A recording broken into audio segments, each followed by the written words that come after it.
Later on in sports, yet another Bears team adds to the trophy case. Find out who in sports. And what's the weather going to be like during your finals week? I've got all the details in weather. And we've got all that and more on this episode of Bear News. Stay tuned.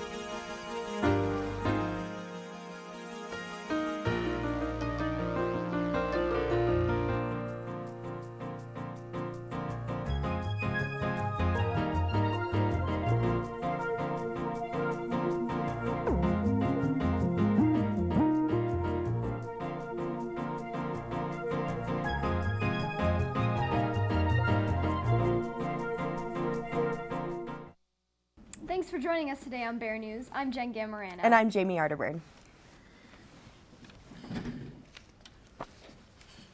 Have you noticed a new addition to the newspaper and magazine stacks around campus?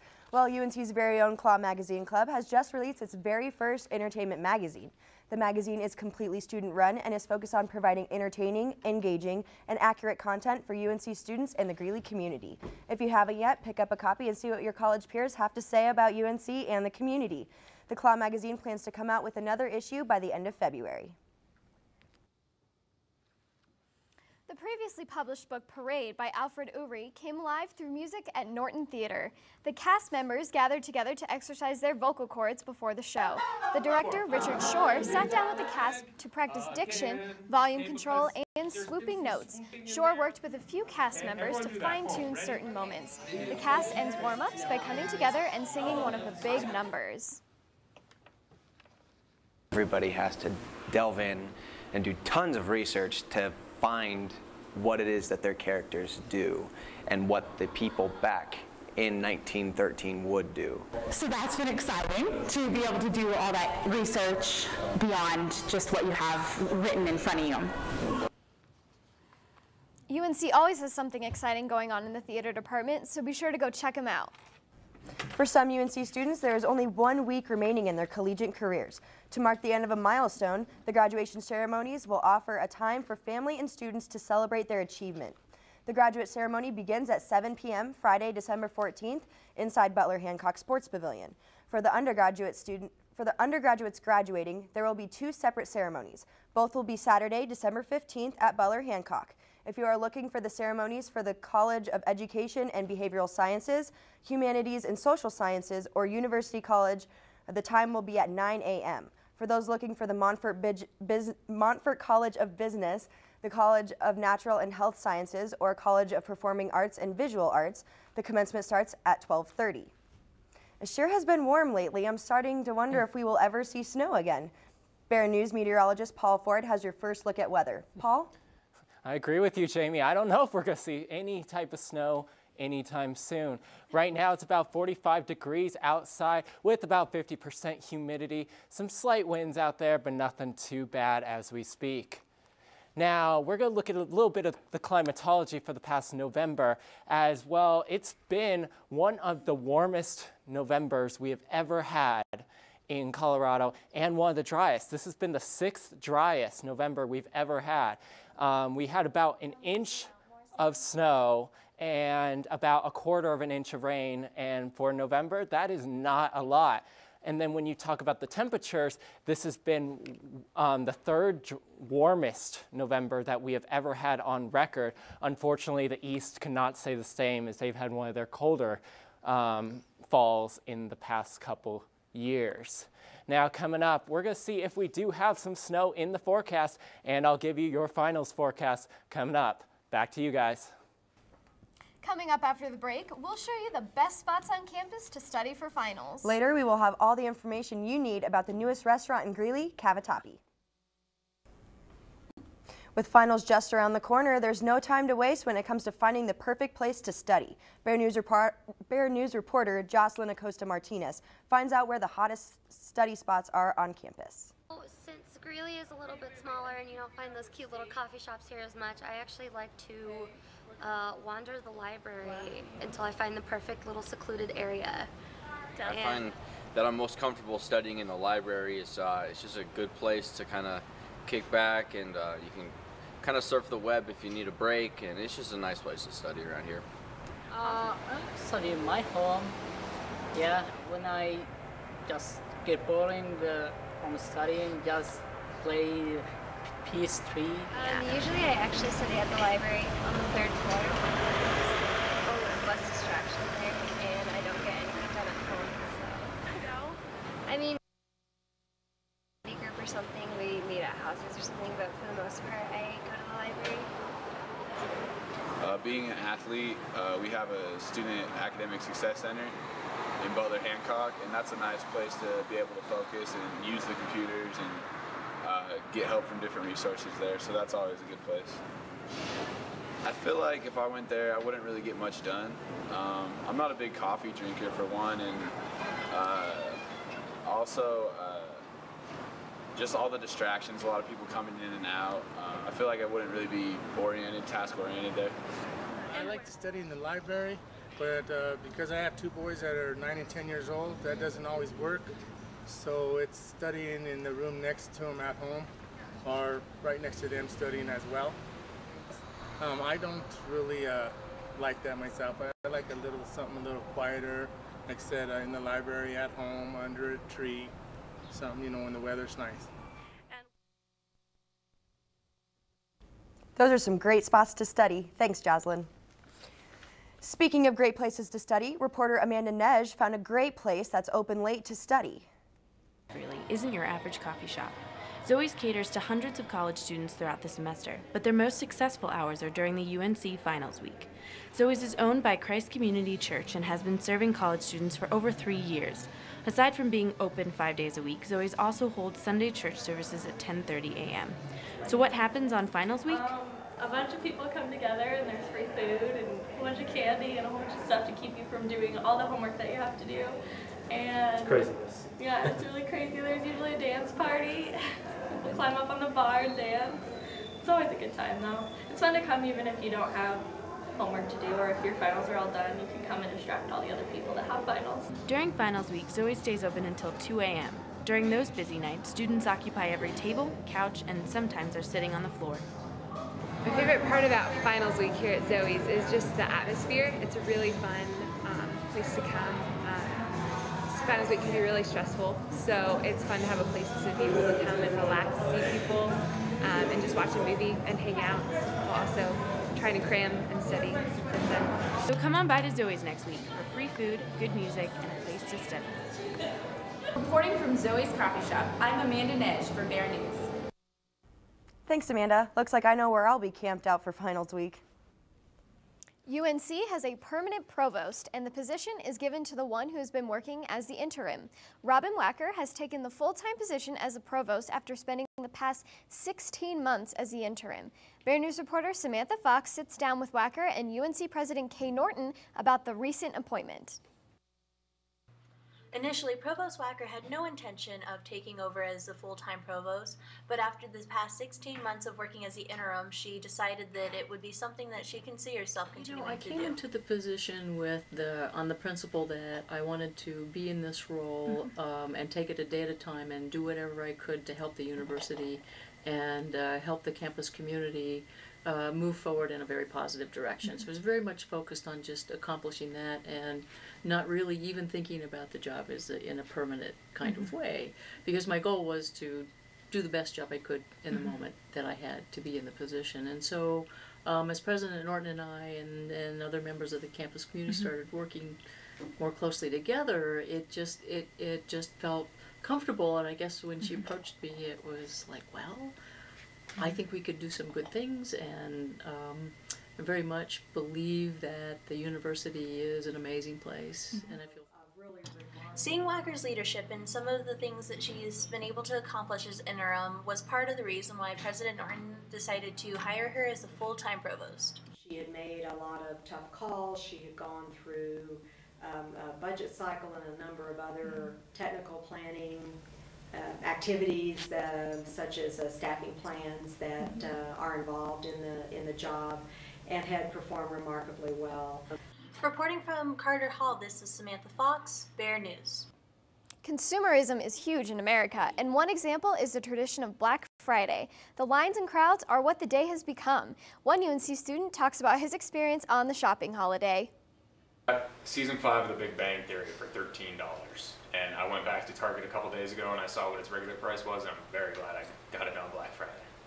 would you say that it was worth going out on Black Friday as opposed to waiting around for some of the other deals that come later in the season? I would think so, because sometimes it's not just always about the deals, it's just kind of the experience of being there. Expand your recipe book with a favorite everyone will enjoy. Reporter Megan Pressler shows us how to make one of her favorite casseroles growing up.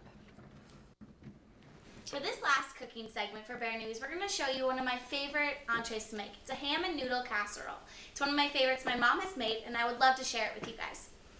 You'll start off with some egg noodles. You'll use about half the bag, about 8 ounces of it. You'll add cheese. You'll probably use about 1.5 cups of it. And we'll dice up this ham. We'll use about 1 cup of ham, 1/2 cup of milk, and we'll pour in some cream of chicken soup as well to go with it. The first step to this casserole is to cook your noodles. We'll pour in about 8 ounces of noodles, and we'll wait for that to cook. While we have the pasta cooking, it's time to cut your ham. You can either buy diced ham or just a slab of ham and dice it up yourself.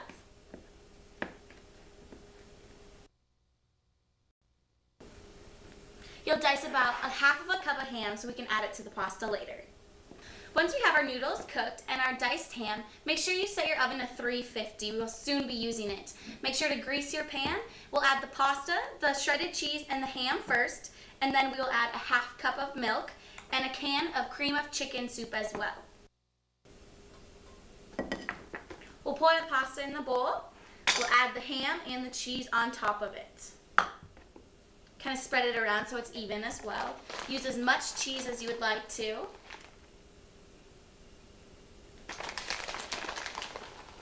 A full coat is always the best. Now we'll add 1/2 cup of milk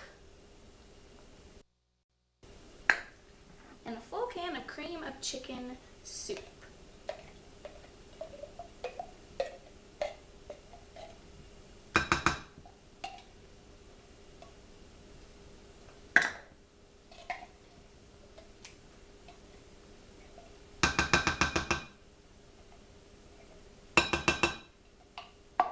Now this next step is optional. You can either spread it on top or you can mix the whole thing together. I prefer to mix it all together.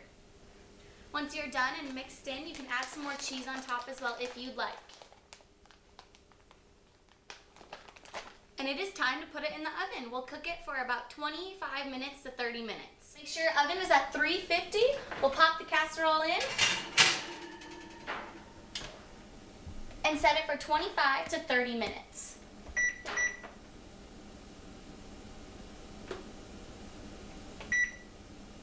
Dinner will be ready soon. It looks like our casserole's done. We'll take it out of the oven.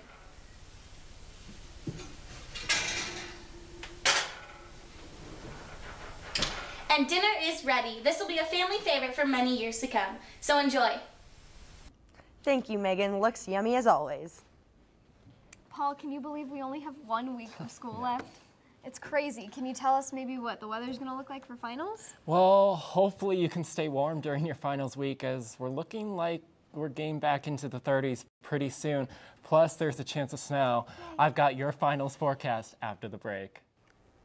Welcome back to Bear News. I'm meteorologist Paul Four. Our background for today is courtesy of producer Colleen Allison. It's a wonderful shot of one of our many beautiful sunsets that we've had here in Greeley over the past couple of weeks. Now, looking at the radar right now, it's pretty quiet over the United States right now. We've got a little bit of disturbance over the Midwest right now with a little bit of rain, but otherwise not a whole lot. We've got this little low pressure system up here that's going to be bringing us a little bit of snow later in the week, but we'll get to that in a few. Now, look at the temperatures right now. We've got 47 degrees in Colorado Springs, 45 in Denver, and about 42 in Lyman. Now, looking across the country right now, we've got mid-60s throughout the South and a little bit of the Midwest. But if you head over to the Northeast, we're in the 40s as we speak. Now, look at the radar for Colorado right now. It's pretty clear skies right now. Not a whole lot. We've got a little bit of stuff going on around Telluride and Gunnison, but they're just some isolated showers here and there. Now, high for today was reached around 2 a.m. this morning at about 50 degrees. It's only gotten a little colder thanks to the cold front that went through us. And the low was around 41 degrees, reached around 9 this morning.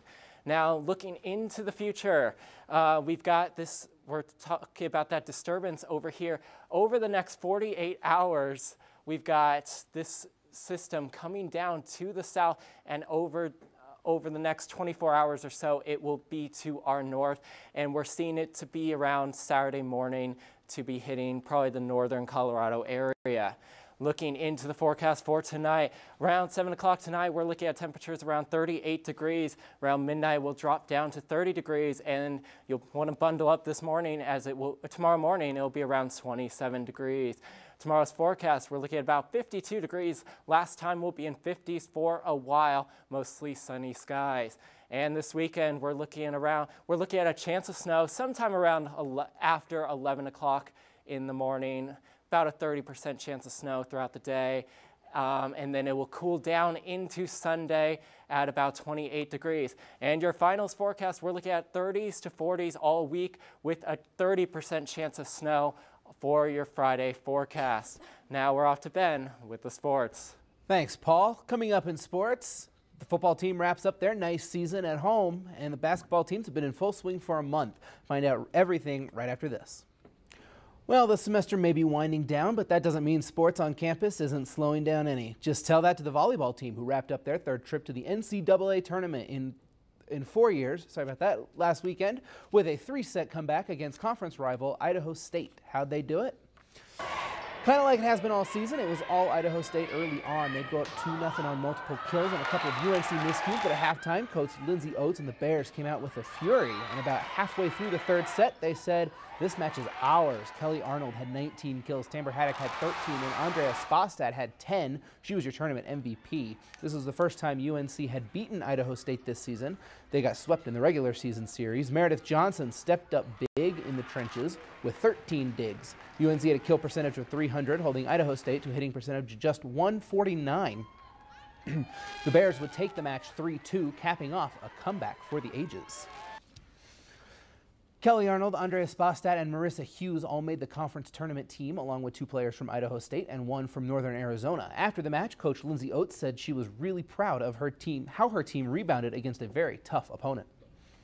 There's no other team that we owed a comeback like that to than Idaho State. They beat us twice when we've been up 2-0. They did it at their place this year in regular season. They did it at home last year on our home floor during the regular season. So down 0-2, we had nothing to lose. We just went for it. I thought the switch of putting Kelly on the right side, Alyssa on the left side was a good matchup for them, and we were able to exploit a few more weaknesses there, and then we just went for it. I think the style of play changed to more UNC style instead of just scrappy and kind of flailing around to playing high above the net and big athletic swings. The football team decided to go out on a high note this season, and after a season for the records, what else could they do? How about go for a senior day win at home? This one was a nail-biter, back and forth all afternoon, but thanks to 210 passing yards and 2 touchdowns through the air from Seth Lobato and 222 yards on 2 touchdowns on the ground from Tromaine Dennis, the Bears pulled out the 28-27 victory. Those seniors were happy. Say what you will about the early part of the season, the Bears won 4 of their last 5 and sent every Bears fan home happy for the holidays. The basketball teams have been playing round ball for over a month now, and it's been a bit of a roller coaster. Their opener against the Mustangs of Southwest New Mexico was nothing but incredible. Records fell in the 127-81 rout as the Bears pummeled Southwest. Big man Connor Osborne led all scorers with 19. Derek Barden had 12 and Tim Huskisson had 16. The bench was big in this one. 67 points came from the non-starters, including 18 from Paul Garnica and 15 from Bryce Duvier. He also had 10 rebounds, the season's first double-double. The women's team got off to a hot start against in-state rival Air Force. They've had the Falcons' number of late. Junior guard Deshara Strange led all scorers with 20 points, and friend of the show Lauren Osdike had 11 with 7 assists. Again, depth was key in a game that went back and forth early. Stephanie Lee had 7 points and Victoria Tim had 8 points. Bears would win at 68-44. The win gave Coach Jamie White her 100th as a Bear, #1 in school history all time. Well, we all may be off for a month, but there's no rest for the basketball teams. The men and women both are in full swing while we're stuffing ourselves with eggnog and other holiday delicacies. The men keep going with Tabor College on December 17th. That's at Butler. Next up is a match at North Dakota to open up their 2012 Big Sky season. That game on December 21st. After that, they travel to Cedar City to take on another new Big Sky foe, Southern Utah. That one is on the 29th. Bears continue the road trip with a visit to Ogden to take on Weber State. That match tips on January 3rd. On the 5th, the Bears travel up I-15 to Pocatello to take on the Bengals of Idaho State. The team returns to the friendly confines of Butler-Hancock for 2 games, one against Montana State on the 10th and one on the 12th. They welcome in, on the 12th, they welcome in the defending Big Sky champs Montana Grizzlies. On the women's side, they start off a break with a December 16th matchup with Big 12 team Texas Tech. On the 22nd, they host North Dakota to open up Big Sky play. On the 30th, the Bears welcome in Johnson & Wales at Butler, then play host to Weber State and Idaho State on January 3rd and 5th, respectively. After that, it's off to Montana for 2 games, one against the Bobcats of Montana State on January 10th and one against the Grizz on January 12th. Sounds pretty exciting. Should be an interesting break for them. Yeah, they've got no rest for the weary for them. Nope. Oh boy. After the break, we'll show you the best place to get some mac and cheese. Stick around, we'll be right back. It's not often that Greeley gets a new restaurant. When we found out a gourmet mac and cheese place was opening, we just had to go see what it was all about. Bear News reporter Jen Gammarano and executive producer Colleen Allison gives us the cheesy scoop. Opening the menu at Cavatappi is like opening a present for your stomach. We started off with the house lemonade and pomegranate ginger lemonade for the perfect palate preparation. Next, we ordered an awesome appetizer sampler from one of their friendly servers.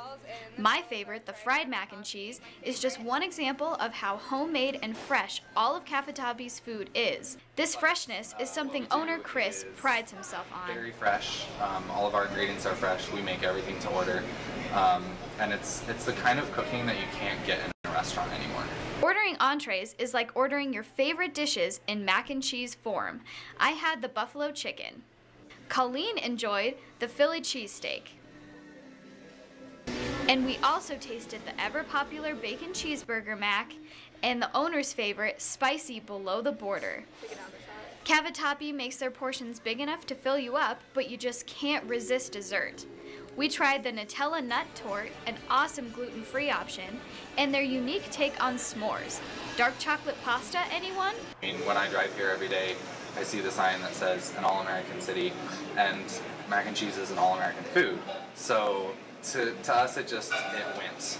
We'd love to open a location in Fort Collins. It's closer to where we live, but we think it's better for Greeley, and from what we've heard, Greeley likes it. Overall, we left full and happy, and we didn't break the bank. This is Jen Gammarano reporting from Cavatappi, Bear News. Cavatappi is open Sunday through Thursday from 11 a.m. to 9 p.m. and Friday and Saturday from 11 a.m. to 10 p.m. You should give it a try. Well, thanks for joining us this semester. We want to wish everyone a safe winter break. We also want to say good luck to all those graduating. Bear News will be back next semester to bring you all the latest news on campus. See you then and have a good night.